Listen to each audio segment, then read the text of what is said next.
AP PCC chief Sharmila Kurnool జిల్లాలో పర్యటిస్తున్నారు. ఆమె పర్యటన సందర్భంగా కాంగ్రెస్ నేతలు పటిష్టమైన భద్రతా ఏర్పాట్లు చేశారు. పీసీసీ చీఫ్ గా బాధ్యతలు చేపట్టిన తర్వాత మొదటిసారిగా ఇక్కడ ఏర్పాటు చేసిన పార్టీ కార్యవర్గ సమావేశంలో పాల్గొన్నారు. కాంగ్రెస్ పార్టీ రాష్ట్ర సహాయ కార్యదర్శి, ఆలూరు అసెంబ్లీ సమన్వయ కమిటీ సభ్యులు చిప్పగిరి లక్ష్మీనారాయణ ఆధ్వర్యంలో ఏర్పాటు చేసిన ఈ కార్యక్రమానికి ముఖ్య అతిథిగా జిల్లా అధ్యక్షులు కె బాబురావు హాజరయ్యారు.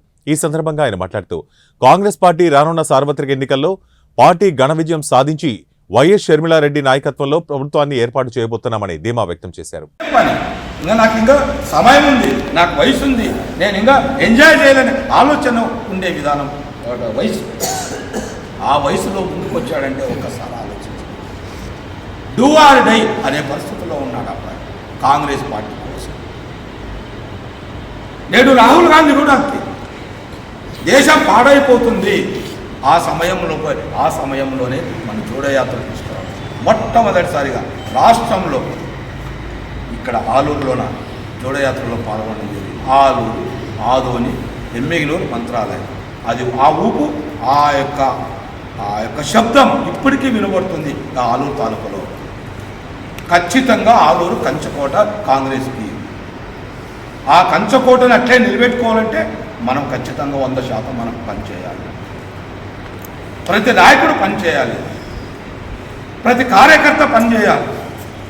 జరగబోయే సార్వత్రిక ఎన్నికల కోసం ఒకవేళ కొంతమంది అనుకోవచ్చు మళ్ళీ వేరే నాయకులు వస్తారేమో అని. కేవలం వర్షాల్లో మనం చాలా కార్తీలు ఉన్నాం.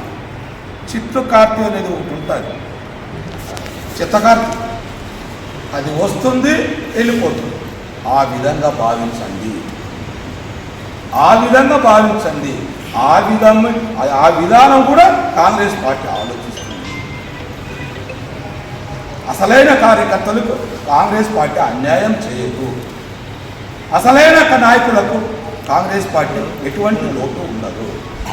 అందరిని దగ్గరికి తీర్చి ఎవరికి ఏ విధంగా న్యాయం చేయాలో అనే ఆలోచన కన్న తల్లి ఏ విధంగా బిడ్డ కోసం ఆలోచిస్తుందో కాంగ్రెస్ పార్టీ కూడా అదే విధంగా ఆలోచిస్తుంది. కాబట్టి మనమందరం రేపు జరగబోయే 29వ తారీఖున అంటే సోమవారం షర్మిలమ్మ గారు, వారితో పాటు కేంద్ర మాజీ మంత్రులు, అదేవిధంగా మాజీ పిసిసి అధ్యక్షులు, సిడబ్ల్యూసి మెంబర్ అయినటువంటి మన గిడి రుద్రరాజు గారు, రఘువీరారెడ్డి గారు, రాజు సారు, తర్వాత మాజీ అధ్యక్షులు శైలాజనాథ్ గారు అందరూ కూడా మనకు వస్తున్నారు. మన జిల్లా పేరు నిలబెడదాం. మన జిల్లాలో ఖచ్చితంగా ఎమ్మెల్యేలు గెలుస్తారని కూడా ఏఐసిసి రిపోర్టు ఉంది.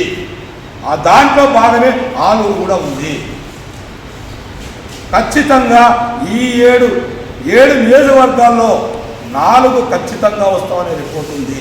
అది గమనించండి. గమనించడమే కాదు, కాంగ్రెస్ లేని మద్దతు లేని ఆంధ్రప్రదేశ్లో ప్రభుత్వం ఏది ఏర్పడదు. వేరే పార్టీలు మద్దతు ఇచ్చినా కూడా కాంగ్రెస్ పార్టీ గవర్నమెంట్ ఏర్పాటు చేయడంలో ఆశ్చర్యకరమైనది ఏం లేదు. ఎందుకంటే ప్రజలకు ప్రతి ఒక్కరికి అర్థమైంది. కేంద్రంలో ఉండే పరిపాలన, రాష్ట్రంలో ఉండే పరిపాలన